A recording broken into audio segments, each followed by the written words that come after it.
Nandyan nga siya guys, ayun na nakaupo. Ayan.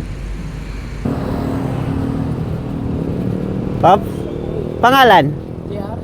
Ang layo ko pa. Ako talagang pumunta rito kasi makakala ko kasi ano lang to, imi-imi ba? Baka hindi seryoso. Kasi so ayun mga idol, nandito pa tayo sa may P.O. Campo Street. So ang oras natin ngayon is 4 AM. So meron tayong followers na nakikiusap na ma-rescue siya dahil naubusan daw ng coolant yung motor niya, kaya hindi siya makauwi. So lahat ng details hiningi ko sa kanya, pangalan, contact number at motor. So binigay naman pati yung profile niya sa Grab. So dahil followers nga natin at sinabi niya napapanood yung mga vlog ko, so dahil nga kailangan niya ng rescue, kahit malayo tayo mga Grab Rider Tolits TV, kapag nakiusap yung tao at kailangan ng tulong, kaya natin puntahan yan. So hindi daw siya pinupuntahan ng mga tropa. So hindi natin alam kung gaano katotoo. Mahirap to or delikado to yung ginagawa ko kasi pwede to magkaroon ng sit up eh. Pwede maging patibong to sa ganitong sitwasyon. Oy, pare, lakas ah. So nandito pa ako ngayon sa top guys. So dumating yung tropa, kinausap ako. So pupuntahan ko pa rin to kahit ganitong oras na to, wala naman traffic. Sa open canal daw siya sa may McDo. So alam ko yung lugar na yun dahil nagbibiyahe din ako dati doon. So sobrang hindi tayo magpapakilala agad pagdating doon sa area na hindi tayo dapat naka-uniform ng Grab at para hindi agad tayo makilala. Ayun guys, bumili tayo ng coolant kasi ito yung kailangan ni sir. So 165 daw. Dito na tayo sa may Las Piñas Petron. So nasa Imus na tayo guys. Ayun o, welcome City of Imus, Cavite. Ayan guys. Ayan. Ito first time ko to ginawa guys kasi nag-PM na sa akin, nag-PM sa akin or nag-request talaga na magpaparescue siya.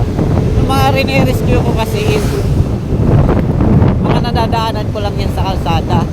So siyempre mamalasakit na lang tayo kapag nadaanan natin na kailangan ng tulong. So ito yung open canal papunta ron. So medyo alanganin yung kalsada guys. Bahala na, nandito na tayo. Oh, bundok. So malapit na tayo sa McDo guys. Nandyan daw siya. So kung wari paparking lang tayo dun para i-monitor natin kung asan siya. So update ko lang kayo guys pag nandyan nga siya guys. Ayun na nakaupo. Ayan. So titingnan natin kung siya ba to. Kausapin natin. Ayan.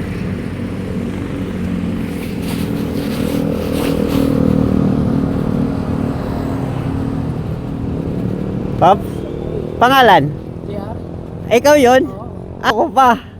Ako talagang pumunta rito kasi makakala ko kasi ano lang to, imi-imi ba? Baka hindi seryoso. Wala talagang nalalapitan mo? Ah, dami-daming motor dyan, oh.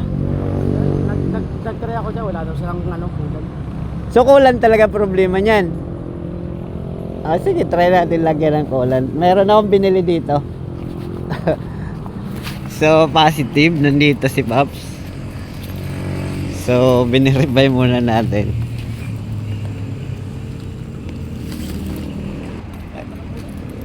Paano nasabi ko lang talaga ko? Ano niyan? Kasi lang na pinayos ko to eh. Yung water pump, parang nilinis ang yata. Oh. Tapos nagkaroon ng sira, napunta sa mapamakina. Sabi ko yung sira. Grabe naman yun, alas 10 ka pa nandito. Anong oras na? Alas 5 na? Ko lang din kasi takbo. Di talaga ako makapaniwala ba. Sa sobrang layo ko.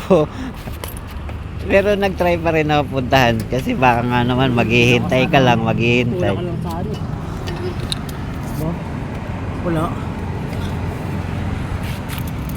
Kaya mo kaya, lagyan. Wala siyang laman. Walang laman eh. Nung binaba yung map. Napapamakina na ito eh. Dahil sa ano lang eh. Water pump eh. Tumagas oh. Kaya pala natuyuan ka. Tumagas. Kita ba?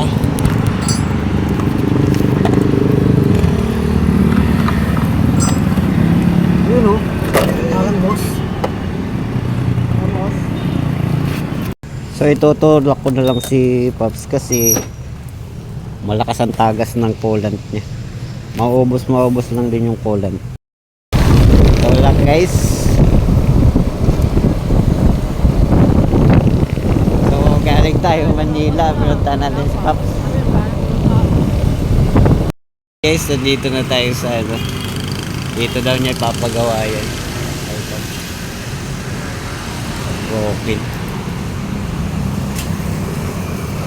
Yo, paglabas dyan, Aguinaldo na yan. Oh, dito, papalik doon. Pabalik sa Dasma. Salamat. So ano? Sana, dali nga doon yan. Siya na ipapagawa mo ulit. Okay. Pauwi na ako. Oh, maraming salamat, Paps. God bless, God bless. Okay, thank you. Ano lang. So ayan si Pops, nakauwi na. So yan. So galing tayo Manila guys. Uwi na tayo.